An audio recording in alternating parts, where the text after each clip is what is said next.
This is the Pain Task Force, September 26th, 2017. All right, are we ready to call to order the meeting? Get this started. This is a very exciting group. This is a meeting, hold on, September 26th. This is a meeting of the Chronic Pain Task Force. Is this recording? Yes. All right, so we're calling to order this meeting of the Chronic Pain Task Force. So the first order of business is just to take roll and then introduce. Since we're all kind of a new group here, I thought what we could do is just kind of go around, just state your name and a brief couple sentences about your background. So, Ben, you want to start? My name is Ben Marks, and I am the Director of Research at the Oregon College of Oriental Medicine. A lot of experience with acupuncture research, so I'll be speaking to that as part of the group. Can't hear. Yeah. Can you hear us now? Can you hear this? Yes. Then we just have to speak up, I think. Okay, Yeah, speak to that. That one a little closer, and I have a loud Unfortunately, voice. it's all tied in, and so I cannot move it. So we need I guess we're going to need everybody to speak up. If you know you have a soft voice, please maybe swap with somebody and sit next to the mic. And I think we should have one mic by the chair there, by Ariel. Move it that way. All right, should we continue on, Kevin? Sure. I don't think my voice is too soft, nor if you can hear me. I'm Kevin Kukara. I'm a pain specialist. My background is anesthesia. I did a fellowship in pain, associate program director, but I spend most of my time now doing pain education. A lot of things that I learned after being a fellowship director and doing a fellowship. So I'm really involved with pain science, pain education, and trying to apply that and get health providers on board. I'm Denise Teray, coordinator to the Oregon Pain Management Commission, staff to the Health Evidence Review Commission, and to the Palliative Care Interdisciplinary Advisory Group. Nursing is my background. Hi, I'm David Eisen. I serve on the Oregon Pain Management Commission with Kat and Denise. I'm the executive director of Quest Center for Integrative Health, which is a not-for-profit community health center that's developed multidisciplinary integrated pain programs with the CCOs, and we have contracts with them to do that. We see about 100 patients a week in those programs, and blah, blah. I'm Laura Acker. I'm an acupuncturist. I've worked at several different federally qualified health centers. I'm currently full-time at Northeast Health Center with the Multnomah County Health Department. I'm Ariel Smits. I'm staff. I'm family medicine and preventive medicine is my background. Darren Kaufman, director of the Health Evidence Review Commission since 1996 and been on the staff since 1989. All right, Katrina Bust, pain psychologist, chair of the Oregon Pain Commission, and also part of co-chair with Nora of the Tri-County Opioid Committee, and our responsibility is working on pain education. And we've just put together the new module for the state of Oregon for the Oregon Pain Commission with Denise, and that's going to be coming out in a couple weeks. I'm Kim Jones. Nora, can you hear me? Yes, I can. Perfect. So I'm a professor of nursing and medicine at OHSU. I do research in fibromyalgia and then more broadly all those other central pain states that run with fibromyalgia. And clinically, I am a nurse practitioner. I'm Tracy Muday. I'm the Chief Medical Officer of Western Oregon Advanced Health, which is a CCO in Kings and Curry County. And I've been in that role in some form or another for 10 years now. And I'm a family doc by background. I'm Mitch Haas. Just retired 2 weeks ago. Congratulations. So I was head of research at the University of Western States, aka Western States Chiropractic College, probably since 1999. Been on research there since somewhere in the 80s. And I basically we've been working on randomized trials for lower back pain and headaches, and also was the principal investigator for our evidence-based practice grants. I'm Holly Jo Hodges, family medicine clinician for 19 years, and I've spent the last 5 years now as a medical director for CCO, first in Eugene and now in Salem, and I sit on the Health Evidence Review Commission. Nora, do you want to just introduce yourself? Sure. Nora Stern. I'm with Providence Persistent Pain Project and soon to be developing a pain service at Providence, and am primarily involved in pain education for patients and development of pain education training for clinicians, both within Providence, and we've developed a basic pain education toolkit that we have just released to the common domain that we're connecting up with OPGs and the State Pain Commission. I'm also on the State Pain Commission, and with, as Pat said, she's involved in creating the new online module, and we'll also be serving on the state public awareness campaign about pain as well. And I have my background in physical therapy. And then if there's 4 other members who aren't here. If you're on the phone, I'm going to call out your name and just say, hey, I'm here. Jim Shames, Amber Rose D'Elia, David I'm here. Oh, Amber Rose, you are here? Welcome. Do you want to introduce yourself? And Sure. My name's Amber Rose D'Elia. I am a member of the Pain Management Commission as well. I'm a public member. But my background is I am somebody who lives with chronic pain, and I'm a health coach for people who live with chronic pain to find the resources that they need to be able to live a full life again. Great, welcome. David Seibel or Andrew Gibler? David's here. I'm sorry? David. David is here. Oh, great. Thank you for joining us. Do you want to just give just a brief introduction? You bet. I'm a physician, pain medicine specialist, specifically interested in areas concerning spinal pain management. I'm a professor at the Oregon Health and Science University in the Comprehensive Pain Center, and a recent and chronic participant in evidence-based guideline subcommittee deliberations on treatments pertaining to spinal pain. Great, thanks for joining us. All right, we also have Nathan Roberts, the policy analyst for the fee-for-service system for medical surgical services. Great. Nathan, are you on the phone? Yeah, I'm on the phone. Great, welcome. Great, it's a great turnout. Thank you all for taking a little bit of time, and sorry about the room shuffling. Hopefully we won't die of whatever fumes there were. So the purpose of this meeting is basically to address some issues that we're having on the Oregon Health Plan about how we treat chronic pain. So today's real purpose is I'm going to do just a brief overview to kind of outline the problem. I know a lot of you are fully aware of it, but just to kind of make sure everybody kind of is on the same page. And with a little bit of background as well and some of the terminology and things about pain so that we all kind of speak the same language.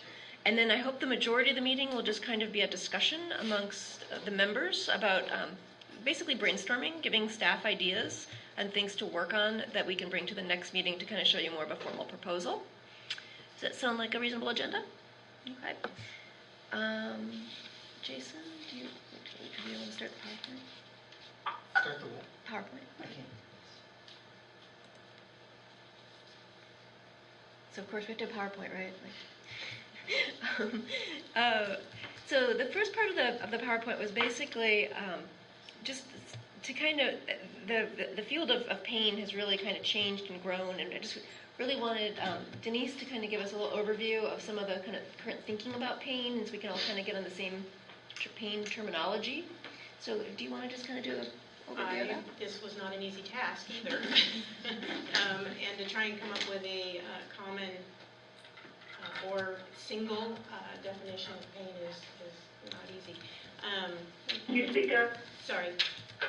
the commission, while they were working on their module, we kind of came across the same thing, and we were using interchangeably persistent pain, complex pain, and chronic pain.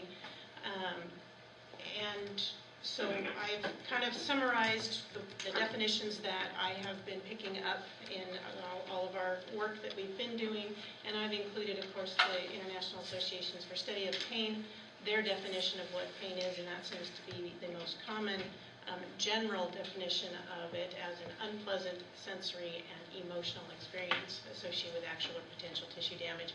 I think the interesting thing about that is that it talks about sensory and emotional responses, and that being defining pain. So it truly is a subjective experience. But I started with acute pain, and I think in the past, sometimes the challenge with managing chronic or long-term pain is that we managed it in a intermittent and recurring type of approach rather than from a holistic perspective. But essentially, acute pain is that intermittent, periodic, and you anticipate healing. And it should be of limited duration. The cancer pain, acute also, and a more nociceptive or neuropathic pain.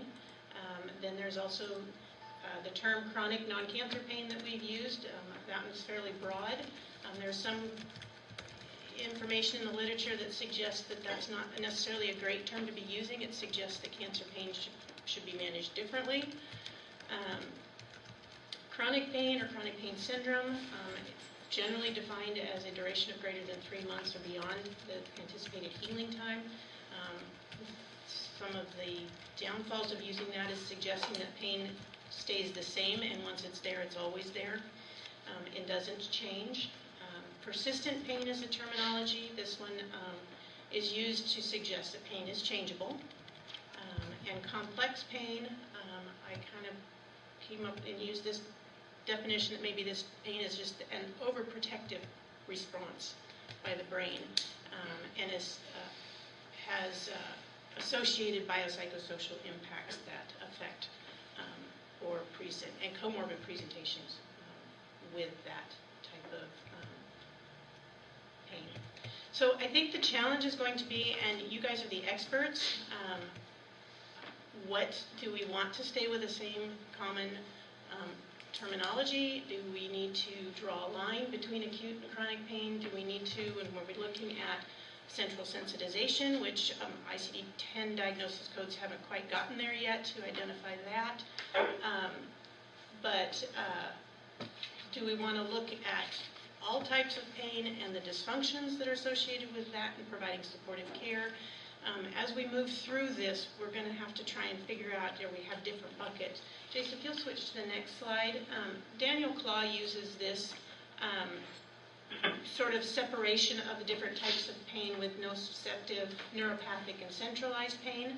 And he provides examples of those, of how different medical conditions have associated pain with them, and the different types of where that pain comes from, and sometimes how the treatment approaches are most effective. The challenge with this is that some of our patients with complex pain have a little bit of each of those in them. And so when we begin to have the discussion of how we're going to look at this and address it on a prioritized list perspective, where we're talking about specific diagnosis codes and pairing it with specific treatment codes, how do we really get to complex or central sensitization and treat that underlying? We might be looking at, can we prevent or decrease the occurrence of central sensitization, and is that going to be our goal? Can we prevent surgeries that don't or are less effective because somebody who comes in with a bad knee and they're diagnosed with osteoarthritis, but they have a whole complex pain picture, and so they don't recover from that surgery the same as somebody who just has a knee injury and a torn ligament without the other biopsychosocial impacts. So some of that is, do we need to get down to that nitty-gritty and defining those differences? Is there an overarching approach that we might be able to take? It came to a very challenging perspective to look at this and try and figure out what that code pairing might look like for the prioritized list. And Ariel's going to give you a little bit of a primer on what the prioritized list challenges are, but keep in mind that pain has all kinds of definitions, and it has all kinds of presentations and underlying mechanisms. Thank you. Great. I will try to speak up for all of you on the phone. So I know many of you are aware of this because you've worked with OHP patients, but just to kind of bring you up to speed, what the problem we're trying to solve. So the prioritized list currently, we have a lot of coverage for acute pain. So if you have surgery or trauma or whatever, you pretty much have full coverage for whatever you need to treat that pain. Certain types of chronic pain have full coverage, so rheumatoid arthritis or osteoarthritis or diabetic neuropathy, those have a wide variety of treatments available. But then there's other conditions that are either more, so we didn't quite know which word to use, so you'll hear me use different words. Is it chronic pain, centralized pain? You know, so forgive me if I'm not using quite what you think is the correct term. So that sort of chronic centralized pain, we don't have any coverage. So fibromyalgia, chronic pain syndrome, those types of things. But they're below the funding line, so theoretically they get no treatment. But in reality, they get primary care visits and they get medications that don't have PAs, which are mainly like cheap opioids. So basically, we're giving inappropriate care for some of these patients. Well, I would like to add that there are options to help steer away from things like opioids. And, you know, we had this discussion around the back pain lines. The reason that you had to write a guideline for opioids with back pain is, you know, we went from having a mechanism to steer people away from opioids because the conditions weren't funded for treatment to we threw the door wide open for opioids because they were funded for treatment. So we want to think about those kind of unintended consequences. And just a little background for everyone else. Tracy's, her CCO did a really remarkable job over the last certain number of years putting in PAs for all opioids and really helping to kind of manage their population. And I know that there's other CCOs that have just decided certain ones just aren't worth, it's too much money basically to like pay someone to PA everything when something is really inexpensive. So there's variable coverage of various things. So, and then the last part of the problem is some pain conditions, and some of this is because we're stuck with ICD-10, they really only cover for diagnostic workup. So there's certain codes like headache and abdominal pain that are in the diagnostic area, and so we don't treat them, but we allow you to do whatever testing you need. But then they're kind of in this gray area. So if we bumped it up to complex pain, would that throw a broader umbrella and give us more options to cover things like migraines, headaches, abdominal? We'll go into some of the issues we have, because we're stuck with a system that we have to work within. So Jason, can you go on? So basically what we want is develop some sort of evidence-based service for these central complex pain, some types of treatments, rehab, chronic care, supportive care, something that would give people more appropriate care with limitations in there to limit any possibly harmful treatments, and try to prevent this conversion from acute to chronic pain. I mean, that's our goal. That's what we want to do with our population, and we hope that you guys can help us figure out how to get there. So that's hopefully where we're going to go. Jason, thanks. So I know some of you are very, very familiar with the prioritized list. Some of you might not be. Just to bring everybody up to speed, the prioritized list, we call it the list. It has 660 lines. It's stuck in ICD-10 and CPT. That's just kind of the format that it's in, and that's kind of what we're stuck with. So each line has a list of diagnoses and a list of treatments. So a diagnosis and a treatment are, say, to pair, and if they're above, so you have this whole list of 660. The legislature draws a line, depending on how much money they want to give the OHP, and currently that line is $469. Anything above that's called above the line, and it's funded. Anything below the line is unfunded services, but you still can get primary care visits and some medications and things for things that are below the line.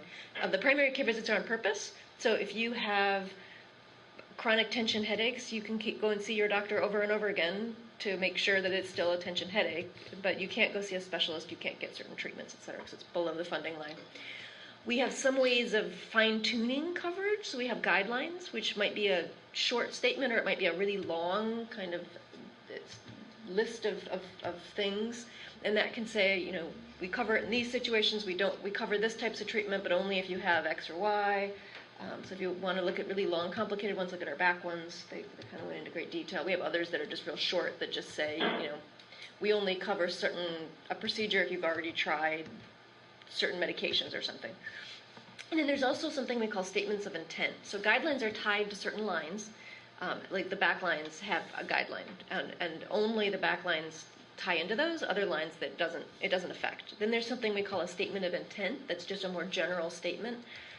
Like we have a palliative care statement of intent that you could need palliative care for any diagnosis, and it might be a below-the-line diagnosis, but you should get certain services if it's palliative, even if regardless of the diagnosis. So those are more broad and general kind of statements. So we figure out where things are, and according to the 660 lines, based on we actually have a whole numerical formula. So if you guys like algebra, you can go back and look at it. It's kind of this. We plug in various scores for various things. So loss of healthy life, pains. I mean, if something's going to kill you, it gets a much higher priority than something that might have less impact on you. We also have impact on public health, so a lot of infectious diseases and things are higher up on the list because we want to protect other people. The effects on and the downstream effects, so diabetes is pretty high on the list because treating that would prevent amputations and blindness and other downstream health effects. One thing that we have thought about over the years but have never changed is ability to work is not considered.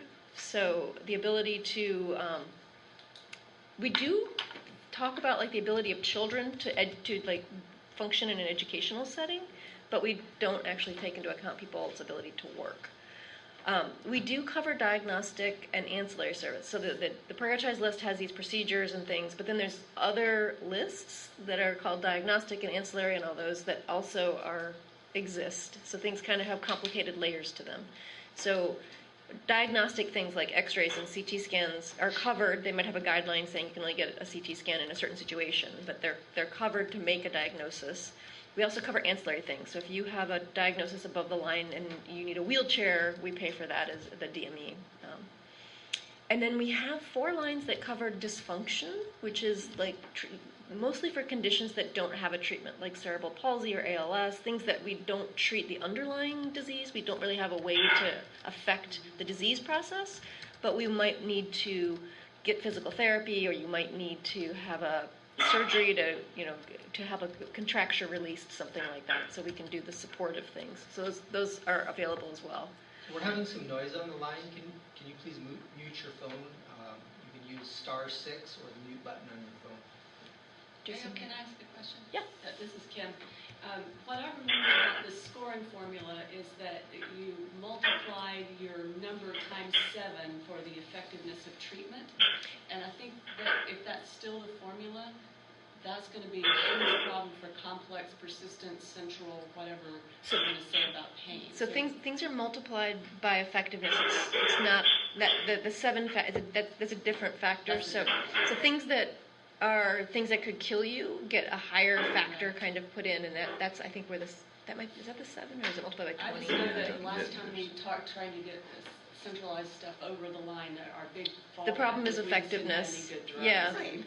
Yeah. Again, I think it might be helpful to consider that the direction for the treatment of complex pain is much more of the chronic care model. And so the scoring in that process may have an impact of where that falls out differently than when it was looked at for the centralized pain. Can people on the phone please mute? We're getting a lot of noise. Thank you.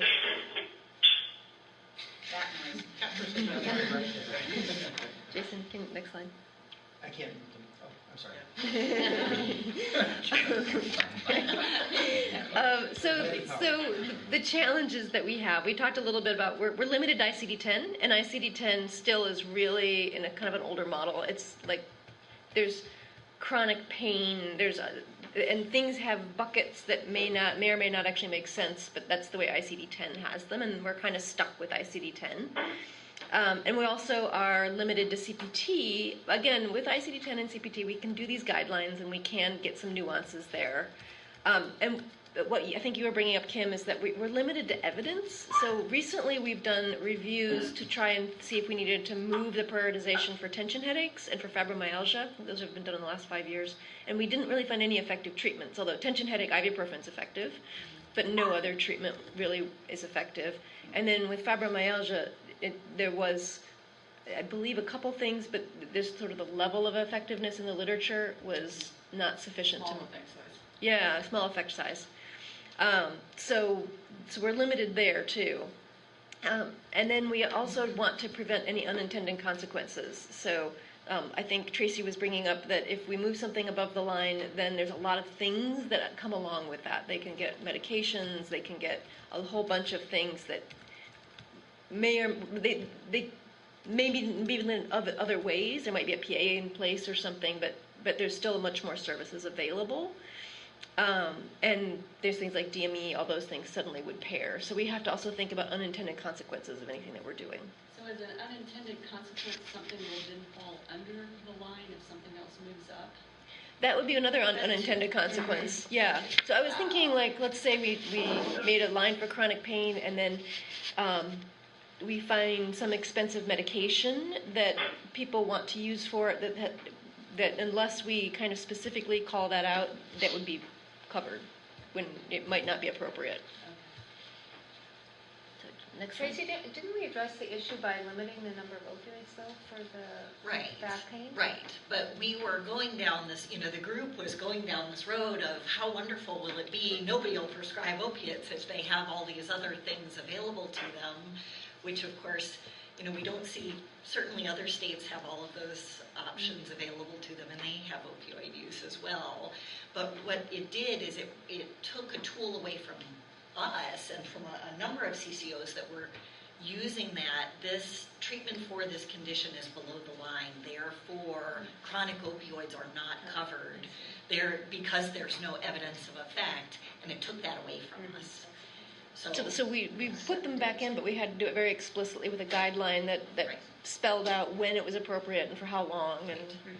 And then the other things that we had to consider is we also have something called a comorbid rule, and that is that if you have a condition that is not funded for treatment, that is worsening a condition that is funded for treatment, then treatment of the unfunded condition is covered.